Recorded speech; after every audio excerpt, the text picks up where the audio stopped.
नमस्कार मित्रों, मैं हूं ओम प्रकाश पांडे और आप देख रहे हैं समाचार हरदम न्यूज़।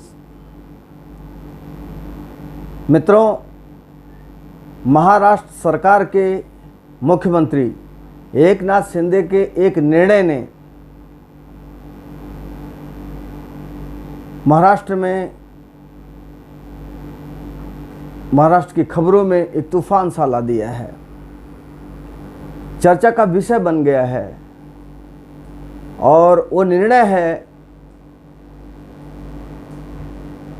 ईद ए मिलादुन्नबी की छुट्टी। जैसा कि आपको पता है कि महाराष्ट्र के मुख्यमंत्री एकनाथ शिंदे शिवसेना तोड़कर अपने साथ विधायकों को लाकर भारतीय जनता पार्टी के साथ मिलकर उन्होंने सरकार बनाई और वे मुख्यमंत्री बने। उनका कहना ही यही था कि विचारधारा के नाते मैंने शिवसेना से, जो उद्धव ठाकरे की जो शिवसेना थी, जो उसके प्रमुख थे, उससे अलग होकर हमने अलग सरकार बनाई। उसका कारण ही था विचारधारा। खैर, अब तो एकनाथ शिंदे को शिवसेना नाम और उसका सिंबल सब कुछ मिल चुका है। तो कहने का तात्पर्य यह है कि एकनाथ शिंदे बाला साहेब ठाकरे के हिंदूवादी विचारधारा पर चलने वाले व्यक्ति हैं और उन्होंने इसकी घोषणा भी की है। उन्होंने कहा भी है कि उद्धव ठाकरे जी ने बाला साहेब ठाकरे के विचारों का त्याग कर दिया, इसके लिए हम उन्हें छोड़कर अलग से हम लोग अपनी विचारधारा पर चलने के लिए भारतीय जनता पार्टी के साथ, जो समान विचारधारा की पार्टी है, जिसके साथ बाला साहेब ठाकरे ने गठबंधन बनाया था, युति की पहली सरकार बनी थी, जिसमें शिवसेना के मुख्यमंत्री मनोहर जोशी और भारतीय जनता पार्टी के उप मुख्यमंत्री स्वर्गीय गोपीनाथ मुंडे जी, ये लोग पहली बार युति की सरकार महाराष्ट्र में बनी थी। वो एक हिंदूवादी सरकार थी, हिंदूवादी विचारधारा थी। आज उसी विचारधारा को लेकर शिंदे सरकार आगे बढ़ रही है। ऐसे में महाराष्ट्र में 28 तारीख को ईद ए मिलादुन्नबी का त्यौहार था, जिसे मुस्लिम भाई बड़े ज़ोर शोर से मनाते हैं। उसकी छुट्टी अब 2 दिन कर दी गई, 28 सितंबर और 29 सितंबर, जिसके लिए बाकायदा नोटिस जारी की गई और मुख्यमंत्री एकनाथ शिंदे जी ने इस बात की घोषणा की। उन्होंने मुस्लिम समुदाय को ईद ए मिलादुन्नबी की मुबारकबाद दी और इस प्रकार की छुट्टी की घोषणा की। इनके इस कदम से मुस्लिम समुदाय में खुशी की लहर भी है, लोग सरकार की बड़ाई भी कर रहे हैं। लेकिन एक प्रश्न उठता है कि ये तो हिंदूवादी सरकार है, तो मुस्लिमों के हित की क्यों बात कर रही है, या उनके लिए कार्य ऐसा क्यों कर रही है जिसमें हित का तो काम करना ही चाहिए। कोई भी सरकार सबके हित का काम करती है।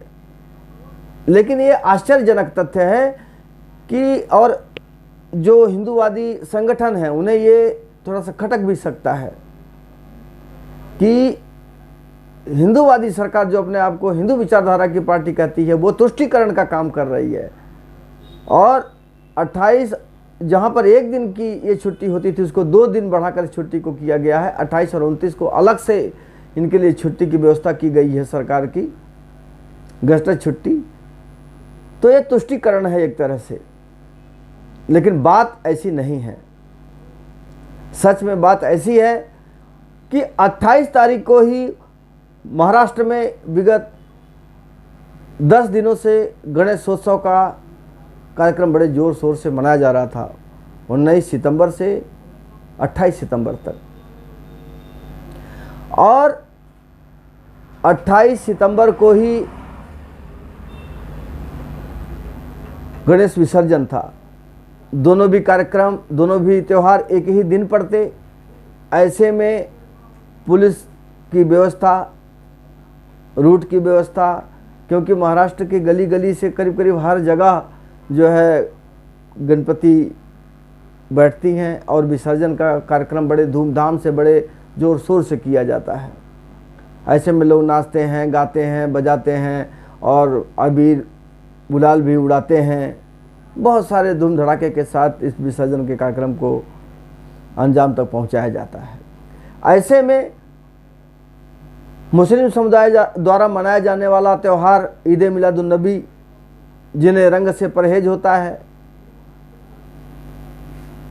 और जिसमें वो लोग भी बड़े धूमधाम से गाजे बाजे के साथ अपना जुलूस निकालते हैं और बहुत सारी बातें रास्ते में तकरीर करते हुए या ये कहें कि कुछ गीत गाते हुए वे लोग क्षेत्र के अलग अलग हिस्सों में घूमते हैं।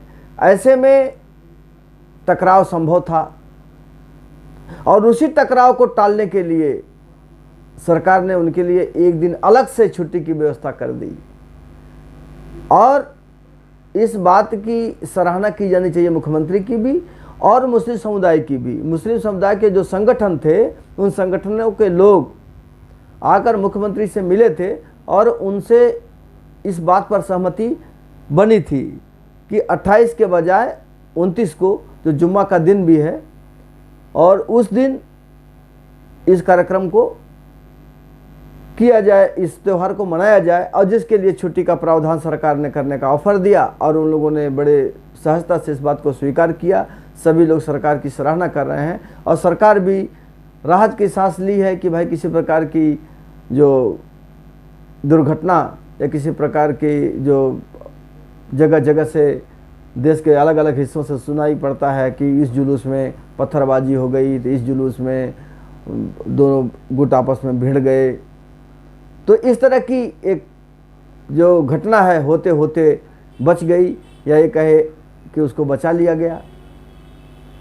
आगे जो मुख्यमंत्री एकनाथ शिंदे जी का ये भी कहना है कि त्यौहार लगातार आने ही वाले हैं। अभी पितृपक्ष चलेगा 15 दिन तक, इसके बाद फिर 9 दिन तक नवरात्र का कार्यक्रम होगा। नवरात्र का कार्यक्रम में भी जिस तरह से गणेश की प्रतिमा को लोग स्थापित करते हैं, इसी तरह से माता दुर्गा की प्रतिमा भी गली गली में, मोहल्ले मोहल्ले में, अलग अलग क्षेत्रों में स्थापित की जाएगी और 9 दिनों तक विधिवत पूजा होगी, आरती होगी, भजन होंगे और सबसे बड़ी बात कि गरबा होगा। और उस गरबा का जो कार्यक्रम है बड़े धूमधाम से मनाया जाता है। ऐसे में आपस में सौहार्दपूर्वक अगर सारे त्यौहार सारे लोग मिलके मनाएं तो देश के लिए कितना अच्छा हो। यह अमन का पैगाम है और सारे देशवासियों को इस पर अमल करनी चाहिए और सभी लोग एक दूसरे का त्यौहार भले मिलजुल कर न मनाएं, भले मिलजुल कर न मनाएं, लेकिन अपना अपना त्यौहार बड़े खुशी से मनाएं और दूसरे समुदाय को उसे किसी प्रकार की तकलीफ या परेशानी न हो।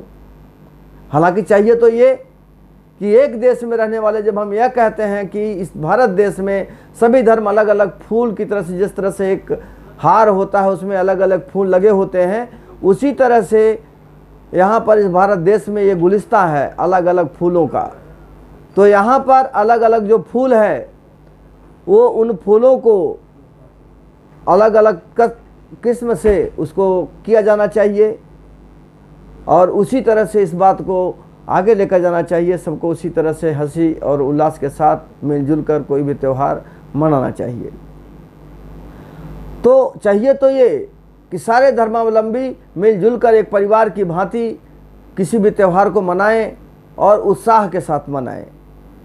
लेकिन यदि ऐसा न हो सके तो भी सभी समुदाय अपना अपना त्यौहार अपने अपने ढंग से मनाएं और कोई उसमें किसी भी प्रकार की अड़चन पैदा ना करे, किसी भी प्रकार की परेशानी उसमें पैदा ना करे। यह भी एक राहत की बात है। सभी एक दूसरे की इज्जत करें, मान सम्मान करें, सबके त्योहारों का आदर करें और उन्हें किसी भी प्रकार की तकलीफ या परेशानी ना हो। इससे बड़ी बात क्या हो सकती है। हमारे देश को किसी की नज़र न लगे। वर्षों से, सालों से सभी धर्मावलंबी एक दूसरे के साथ मिलजुल कर रह रहे हैं। और भारत ऐसा स्थान है जहाँ पर सबके लिए स्थान है, वसुधैव कुटुंबकम। भारत की ये जो सोच है, अब की बार मोदी जी ने, भारत ने जब G20 की अध्यक्षता की, इसका जो थीम था, जो इसकी सोच थी, और वहाँ पर लिखा भी हुआ था सब जगह वसुधैव कुटुंबकम, मतलब पूरा विश्व ही हमारा परिवार है। तो जो भारत पूरे विश्व को अपना परिवार मानता है, वो अपने देशवासियों को अपना परिवार क्यों नहीं मानेगा। लेकिन इसमें कुछ लोग गड़बड़ी पैदा करने वाले हर तरफ हैं, इधर भी हैं, उधर भी हैं, चारों तरफ हैं, और वो अपना काम करने के लिए लगे रहते हैं उस कोशिशों में। लेकिन जनता को आपसी भाईचारा निभाते हुए उनकी कोशिशों को नाकाम कर देना चाहिए। सभी लोग आपस में मिलजुल कर रहे हैं। और वास्तव में देखा जाए तो जो मित्र हैं, मेरे ही कई मित्र मुस्लिम समुदाय से आते हैं और बहुत बढ़िया मेरी मित्रता है उनके साथ। कभी लगता ही नहीं कि वो अलग परिवार के हैं, मैं अलग परिवार का हूं, जबकि वो मुस्लिम है, मैं हिंदू हूं। और वो भी हिंदू ऐसा वैसा हिंदू नहीं हूं। देखिए, ये शिखा रखने वाला हिंदू, टीका लगाने वाला हिंदू, और साथ में इधर ये जनेऊ पहनने वाला हिंदू, ब्राह्मण। तो मैं उस प्रकार का हिंदू हूं जो अन्य लोगों से किसी प्रकार से वो कट्टरता की भावना रखते होंगे, लेकिन मैं मानता हूं कि नहीं, मेरे सारे मित्र मुझे ऐसे ही प्रिय हैं जैसे कोई हिंदू मित्र हो। और वास्तव में देश के बहुत सारे हिस्सों में ऐसा ही है। अगल बगल में मेरे परिवार में, जब मैं मुंबई गांव से मुंबई में बहुत छोटेपन पे ही आ गया था, चौथी से मैंने यहाँ पढ़ाई शुरू की है, तो मेरे बगल में एक मुस्लिम परिवार था। बचपन से उनके साथ रहना, खाना पीना यही लगा रहा। और आज भी मेरे बगल में मुस्लिम परिवार ही है, अगल बगल में, इस तरफ भी और सामने भी। लेकिन हमारे अंदर कभी भी इस तरह की परेशानी नहीं हुई। खैर, देश के अलग अलग हिस्सों से अलग अलग तरह की बातें आती ही रहती हैं, मैं उसे इनकार नहीं कर सकता। देश में और भी बहुत सारी बातें, घटनाएं घट चुकी हैं, मैं उससे भी इनकार नहीं कर सकता।